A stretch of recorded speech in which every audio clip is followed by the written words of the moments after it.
most people in life have wired their brain where it's really, really hard to feel good. Because they're gonna do like all these things to feel good and really easy to feel bad. If any one of those aren't met, I feel bad. You have to say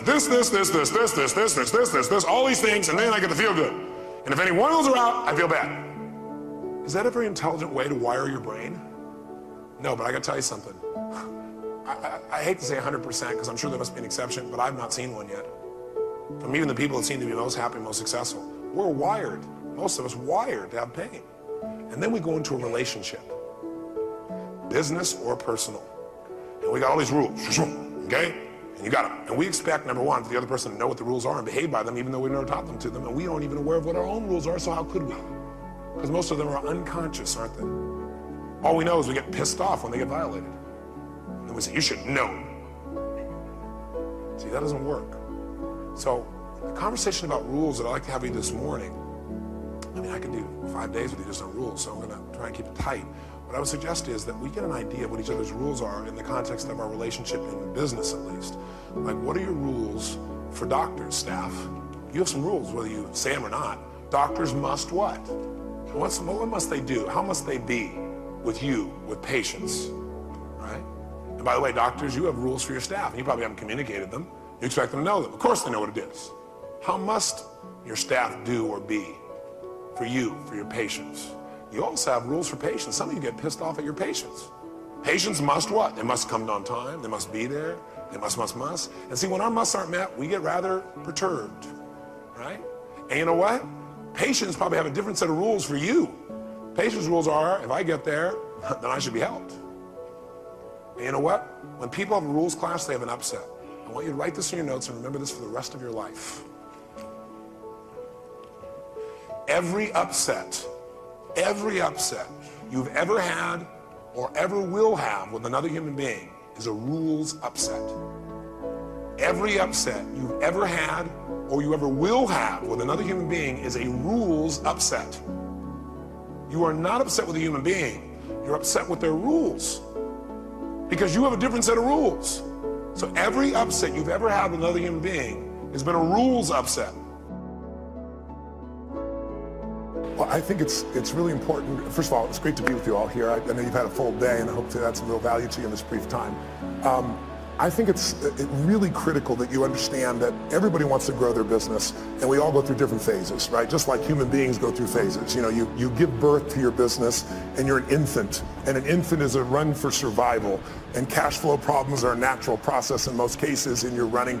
Hopefully you get to a teenager where now cash flow is not a problem, you're growing like crazy, and then you have a new problem. You don't have systems in place. And maybe you get to young adult where you have to decide what you're not going to do. Eventually, hopefully you get to prime where you're growing your business revenues and you're growing your profits and you got a professional organization, you're not doing it. Because as long as you're doing it, really you don't have a business. What you have is you're self-employed. There's nothing wrong with being self-employed. But whenever you meet someone who's in business is stressed, they're always a business operator. And my focus is to become a business owner. How do you do that? You realize that the chokehold in the growth of your business is always the leader. And it's your skills and it's your psychology. And I found it's 80% psychology and 20% skills. You gotta have the marketing skills. You gotta be able to lead. You gotta be able to recruit. You gotta do all those things. But really, most importantly, you gotta get it through what I call the threshold of control. And this, to me, is the secret to really succeeding in business. And it's pretty simplistic. How many of you snowboard or ski? Anybody out there snowboard or ski? Give you a sense? So most people are terminally intermediate when they get into that sport, right? You know, they really never get that good. They're not really a belong. They're kind of in the middle, and they never get much better. And I think the reason is they never push themselves beyond what they can handle, right? You're used to greens or blues, and you find yourself on a double black, and what happens? Everything inside you freaks out because you're past what I call the threshold of control, your comfort zone. And you look down and you go, I could die doing this. So now you have two choices. Either most people slam themselves on the ground, hang on for dear life, and try not to skid off the cliff, and at best what you do is survive, or a few people let go of their fear, no matter how scary it is, and goes, I gotta go down this thing, and there's no other choice, and they focus on where they wanna go instead of what they're afraid of. And they find a way to carve. And once you carve a few of them, that double black is your bitch, right? You don't have to worry about that anymore, right? And so that's what happens in business. So for me, I can remember going and starting my first business in Vancouver, British Columbia, Canada. I got on a radio show. And this person, it was a shock jock radio show and I didn't know it. And they started attacking me and saying I'm a liar and a charlatan. You can't do these things. And this therapist called me up and said, you know what, I've dealt with people forever. You can't wipe out a phobia in less than an hour. It can take 7 years. I have a patient right now I've worked with for 7 years and I've been able to solve this. And I said, great, bring that patient tonight. I'm doing a free guest event at the Holiday Inn and I'll take care of that. It should take me 10 or 15 minutes. Right? and you so do it? I did it, and I was able to do it. I wrapped a snake around this woman. She had a snake phobia. A phobia is an uncontrollable response. So because of that, I had people coming to these guest events like crazy, and I thought I hit the home run, right? And I did this big guest event. There was like 1,000 people there, which for me would be like, I don't know, 100,000 people in an event right now. And after I was done, a bunch of people signed up for my seminar because I did a free value-add event, and then I would invite them to come spend 3 days with me.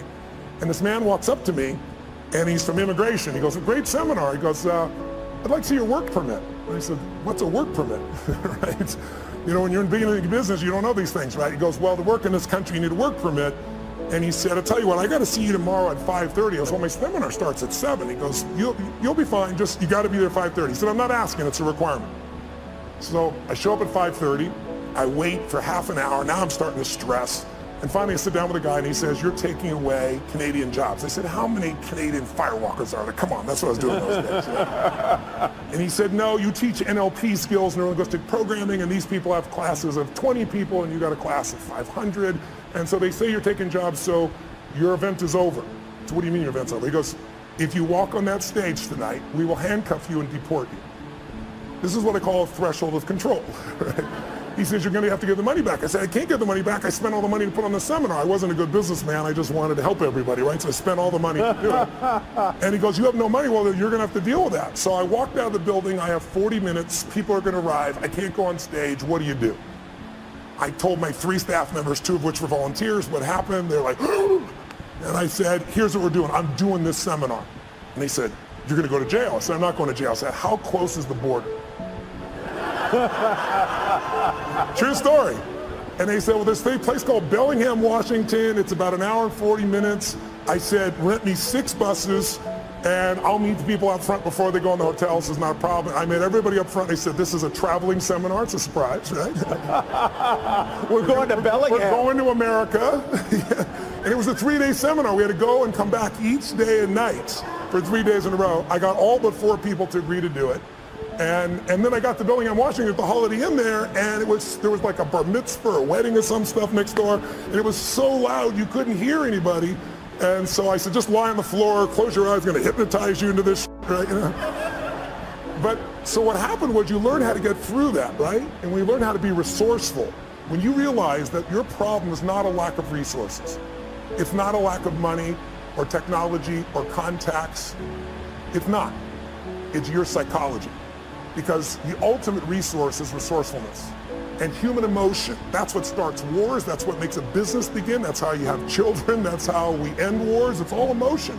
And so what I really learned to do is how to manage my emotions. So, you know, once you solve that one, the next one shows up. I had somebody, I started a franchise, and a couple franchisees were really upset with one of the people representing on my side, said they didn't make things clear to them, and you know, it's all bullshit, but it cost me $5 million in 4 years. I thought the first one was like a $50,000 challenge. Now I got a $5 million challenge. And it took all the money I'd saved in my entire career to pay that off, and I was starting over again. And then I grew from that. And then I finally got, you know, I had a partner in business, and long story short, they had a business that was losing $1 million a day, and he turned it around and making $1.8 billion in EBITDA. He offered me his partner, and I signed a document saying we're all joint and several. There was $40 million in debt. I figured I had $10 million of the debt to have $1.8 billion in infrastructure. And it turned out my partners, 2 of them were broke. They weren't billionaires. They had lost their money.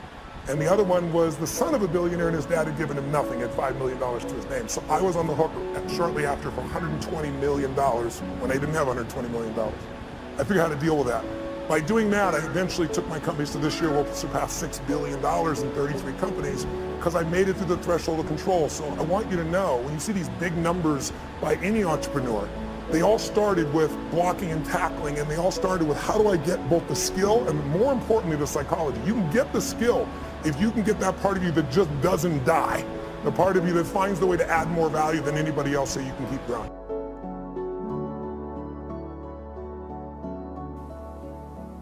whether we get pain or whether we get pleasure in any moment is not based on what happens, but our giving ourselves that pain or pleasure based upon our rules. See, this guy here gets to make himself feel pleasurable when he gets up and looks and sees above ground, because that's his rule. Could the other guy, who is the Fortune 50 CEO, could he wake up in the morning and feel pleasure? Yes or no? Could he physically? Yes or no? Why doesn't he? Because he has a set of rules that say, no, no, if you were to do that, if you were to give yourself pleasure like that, then you wouldn't really be giving yourself pleasure for the right reasons. Then you'd be stupid. You'd be doing dumb. You wouldn't achieve. So his rules say, if you're successful, you have to do this, this, this, and this, and that. The only determination whether you feel rules or not, whether you feel rather pain or not, is your rules. And I got to tell you something. Anytime you've been upset, there's been a rules violation. Either someone has violated your rules or you have violated your own rules. If you're feeling guilty, why do you feel that pain? Because you have a set of rules about how you're supposed to treat people, what you're supposed to do, and you violated your own rules. That's why you get pain. Now, some people don't feel guilty. How many have seen somebody do something you thought, I can't believe you don't feel guilty about that? I've never seen that happen. You know why?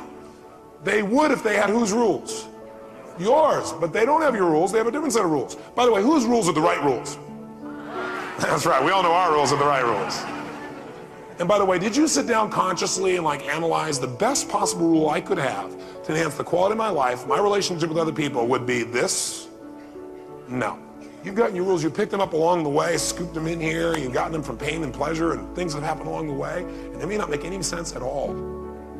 So the first step around rules, the first thing to realize is that relationships, any upset in a relationship is a rules upset. So if I come to you and I say, Tony, what that happened, this thing happened, I just got to tell you, you and I just have different rules. I'm not upset with you, but I am upset with these damn rules because they don't work for me.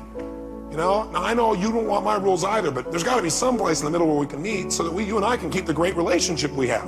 So I always come to Tony and say, hey, I got this bridge with you. Now, I'm not upset with you, but I'm pissed off about these rules. I'm annoyed by them. You know, I'm sure they work for you, but, you know, give me some clarity. Why do you have those rules? What are you trying to do with that? Well, what if we can accomplish that this way? Could that work? Okay. Upsets are always rules upsets. Now, when you understand that, then what you need to do is you need to be able to identify the rules in advance. I'll give you an example. How many of you have gotten in a game with somebody and you thought you were playing by the same rules? The game could be a relationship, the game could be a sport. Let's try sport as an example. And after you're playing sport for a while, all of a sudden, you feel like the other person's making up rules. How do you respond when you think they're making up rules? How do you feel? Yeah, you assume that means they're cheating. Now, by the way, is it possible they're not making up rules? They're playing by the rules they've always had? Yes or no? Yeah, but they're not your rules, so he must be making them up, or she must be making them up. Now, here's how it works. Let's say you and I go say, we're going to play baseball together. Okay. Well, we go to play baseball. I'll say, well, you know how to play. You play baseball like American style? Yeah. You know, 3 outs. You know, how many innings? We're going to play 6. Okay. Catch the ball, you're out. That kind of thing. Yeah, no problem. Great. So you jump in the game. We're in relationship. I get up there. Everything's going great. We're playing. The game seems to be working great for about, 5 innings. But in the 6th inning, we say we're going to play 6th. I have 1 man on, 1 out. And I had a high pop fly. Now, as I do that, it's in the infield. My brain says, I better run, because if he drops it, I'm safe. And if I'm safe, my guy will score, I win the game. Right? Does that make sense? If he drops it, now if he catches it, I'm what? I'm out. How many would agree with that? Raise your hand. Okay, great, good.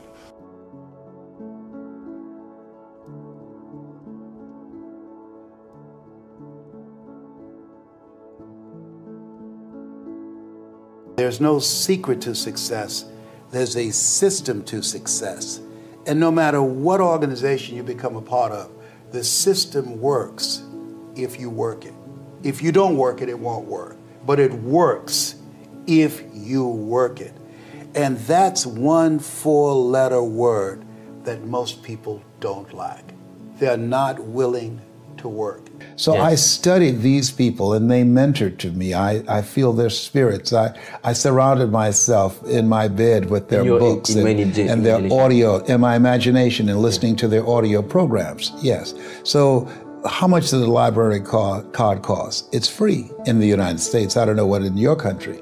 So I suggest that you spend time working on yourself. Study the high achievers. I did that to find out how did they get there. I've studied the life of Frederick Douglass, who said we won't get everything that we fight for, but everything we get, it will be a fight. And so the first rule for a monumental life is simply lead or lead thyself, which just means see yourself as a leader. And don't wait for the people around you to start leading.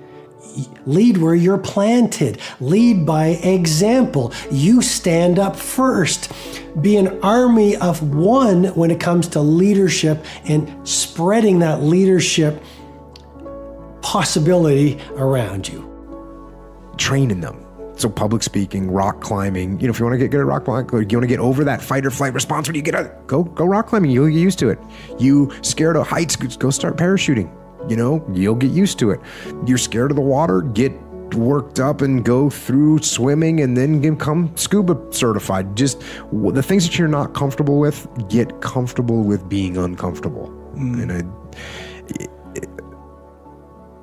while you're doing them too, while you're doing them, pay attention.